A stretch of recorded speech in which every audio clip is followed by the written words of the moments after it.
Hello, all the friends. Welcome to YouTube platform of Easy Legal Talks. I am Advocate Vikas Kumar Sangwan, practicing lawyer at Punjab and Haryana high court Chandigarh.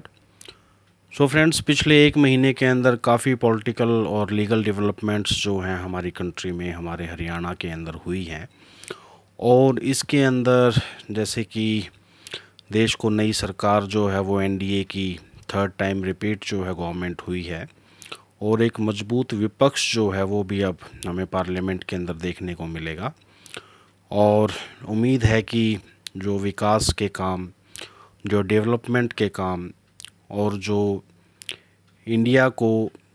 National और international level के ऊपर जो recognition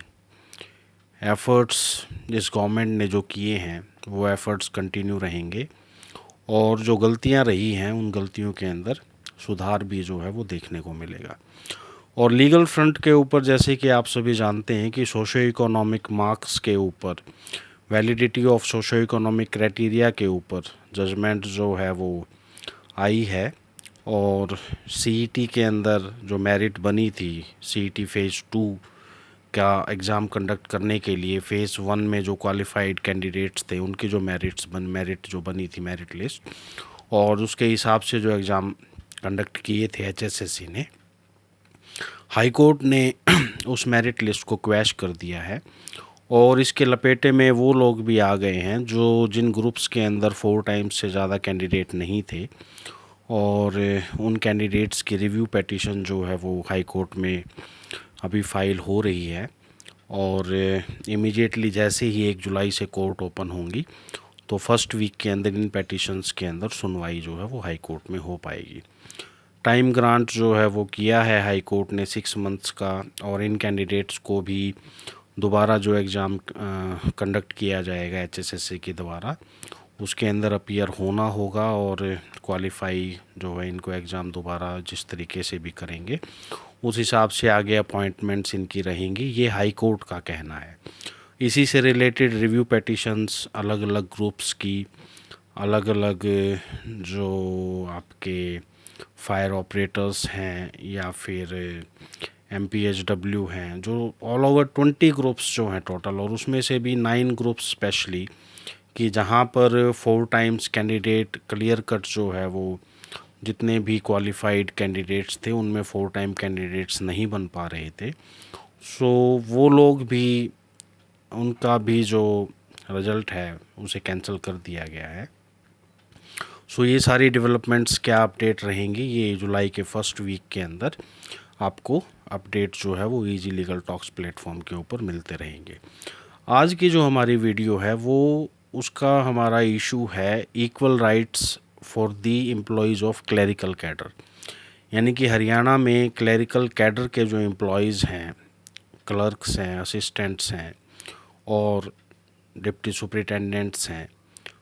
और जो clerical cadre के employees departments के हैं, और on the other side board, corporations, authority, universities, semi government bodies जो हैं उनके क्लरिकल कैडर के एम्प्लॉयज़ में, क्लर्क्स में, असिस्टेंट्स के अंदर हरियाणा सरकार द्वारा भेदभाव किया जा रहा है। जबकि 2018 की क्लर्क्स की भर्ती हो, चाहे 2019 की एडवर्टाइजमेंट नंबर 5/2019 की भर्ती हो, उसके बाद सीईटी के अंदर भी क्लर्क्स की पोस्ट जो हैं वो निकाली गई थी, लेकिन उनकी भर्ती प्रक्रिया अभी कंप्लीट नहीं हुई है, और प्रोबेबली शायद दोबारा एग्ज़ाम्स इसके अंदर कंडक्ट किए जाएंगे। सो जो क्लर्क्स 2018-19 की भर्ती में या उससे पहले एक कॉमन एग्ज़ाम के थ्रू जिनकी अपॉइंटमेंट हुई, और अभी 2018-19 में जैसे एक प्रक्रिया स्टार्ट की गई थी कि कैंडिडेट से जो प्रेफरेंस है वो भरवाई गई थी, और उस प्रेफरेंस के हिसाब से, प्रेफरेंस के आधार के ऊपर और मेरिट के आधार के ऊपर इन क्लर्क्स की अपॉइंटमेंट जो है वो डिपार्टमेंट्स में और board, corporations, authorities, semi government bodies यहाँ पर जो है वो की गई। और जब ये क्लर्क्स ने अपनी ड्यूटी ज्वाइन करी और समय के साथ जैसे वहाँ अपना कार्यभार संभाला तो मालूम पड़ा कि बोर्ड कॉरपोरेशंस और अथॉरिटी के जो क्लर्क्स हैं या असिस्टेंट्स हैं उनको कुछ राइट्स जो है वो कम दिए जा रहे हैं डिपार्टमेंट्स के क्लरिकल कैडर के एम्प्लॉयज़ के कंपैरिजन में। जैसे कि फॉर एग्ज़ाम्पल अभी एक ड्रग डिपार्टमेंट की वैकेंसीज़ कुछ निकली थी डेपुटेशन और ट्रांसफ़र के थ्रू फरवरी मार्च के अंदर, तो वहाँ पर जो बोर्ड कॉरपोरेशन और अथॉरिटीज़ के जो क्लर्क्स या असिस्टेंट्स हैं उनकी एप्लीकेशन को कंसिडर नहीं किया जा रहा है, ये कह के कि ये तो सिर्फ डिपार्टमेंट्स के लिए हैं। वहाँ जो वर्ड यूज़ किया गया है वो डिपार्टमेंट्स के जो एम्प्लॉयज़ हैं ये वर्ड यूज़ किया गया है। इसकी वजह से बोर्ड कॉरपोरेशन अथॉरिटीज़ के जो क्लरिकल कैडर के एम्प्लॉयज़ हैं उनको इन पोस्ट के लिए कंसिडर नहीं किया जा रहा है। ऐसे ही एक एडवर्टाइजमेंट आपकी कुछ टाइम पहले निकली थी, जैसे आपका 8 इयर्स जब कंप्लीट हो जाते हैं उस टाइम के ऊपर आपका HCS एग्जीक्यूटिव के अंदर एग्जीक्यूटिव की जो पोस्ट होती हैं उनके लिए कुछ अलग से बेनिफिट दिए जाते हैं डिपार्टमेंट्स के एम्प्लॉयज़ को, और कुछ अलग से उनके लिए सीट्स होती हैं। इन सीट्स के ऊपर भी जो बोर्ड कॉरपोरेशन और अथॉरिटीज़ के जो क्लर्क्स हैं उनको कंसिडर नहीं किया जाता। सो इसी तरीके से जब ये मैटर डिस्कशन के लिए ऑफिस में आया और मिस्टर प्रदीप हैं जो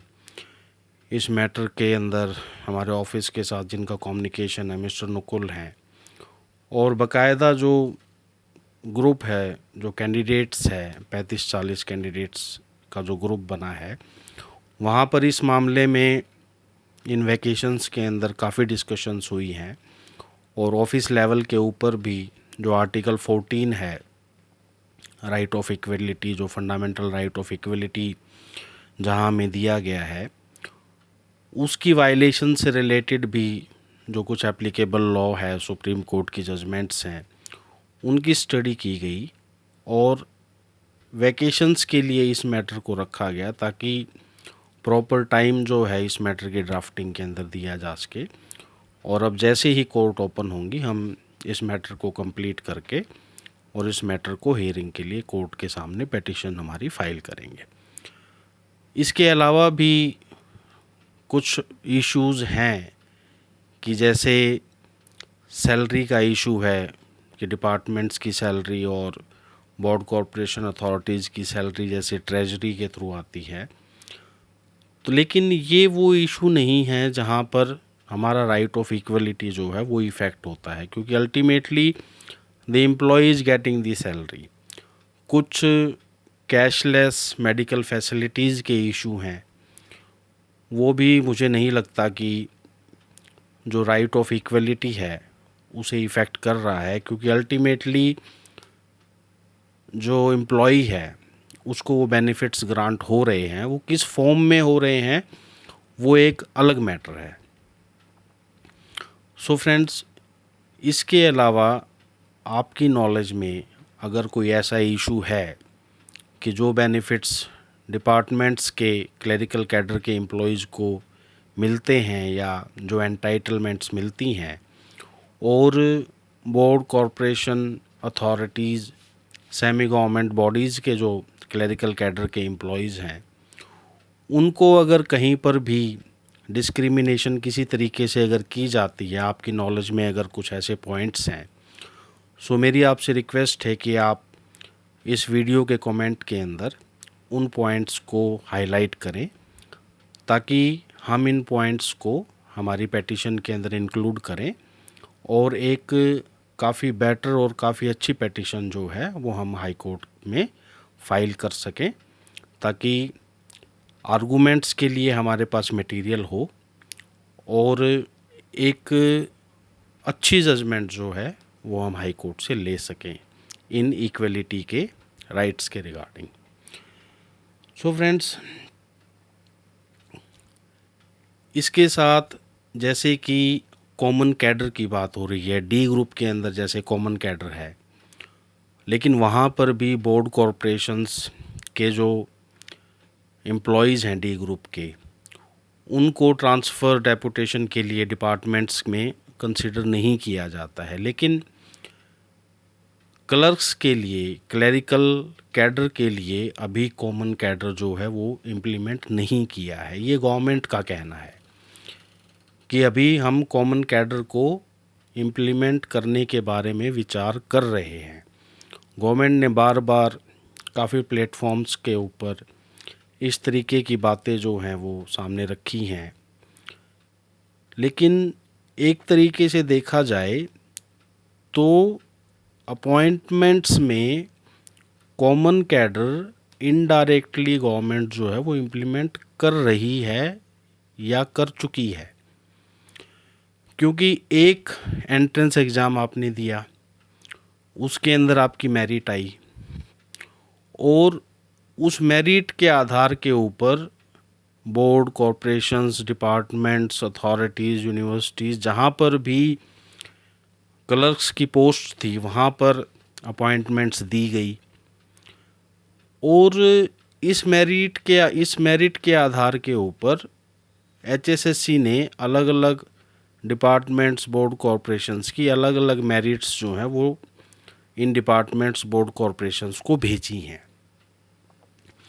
तो एक तरीके से देखा जाए तो ये जो अपॉइंटमेंट्स की गई हैं गवर्नमेंट के द्वारा, एचएसएससी के द्वारा, ये एक तरीके से कॉमन कैडर मानकर अपॉइंटमेंट की गई हैं, कॉमन कैडर के तरीके से अपॉइंटमेंट की गई हैं। लेकिन अपॉइंटमेंट करने के बाद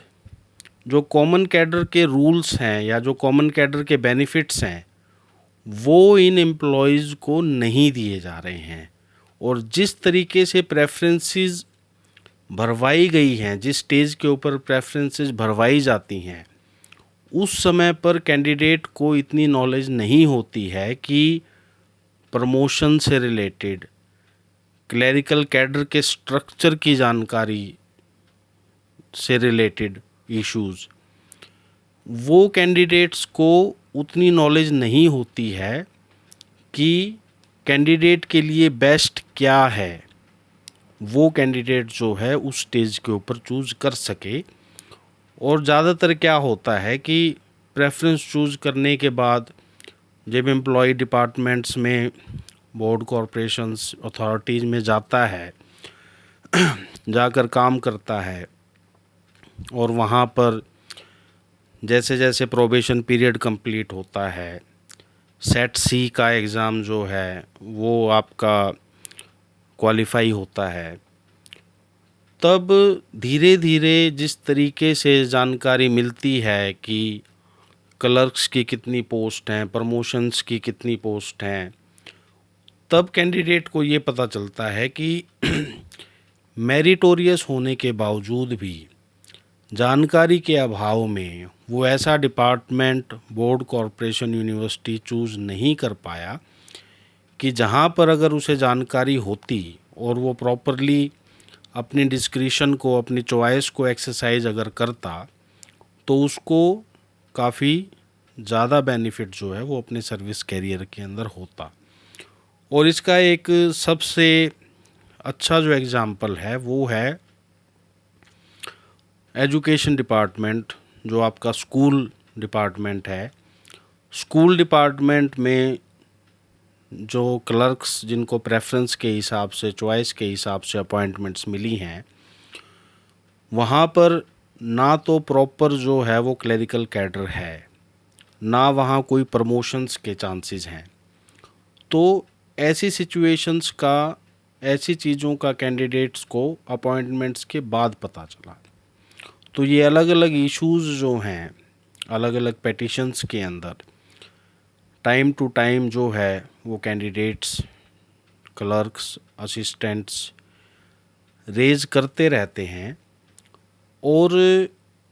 कोर्ट की तरफ से भी गवर्नमेंट को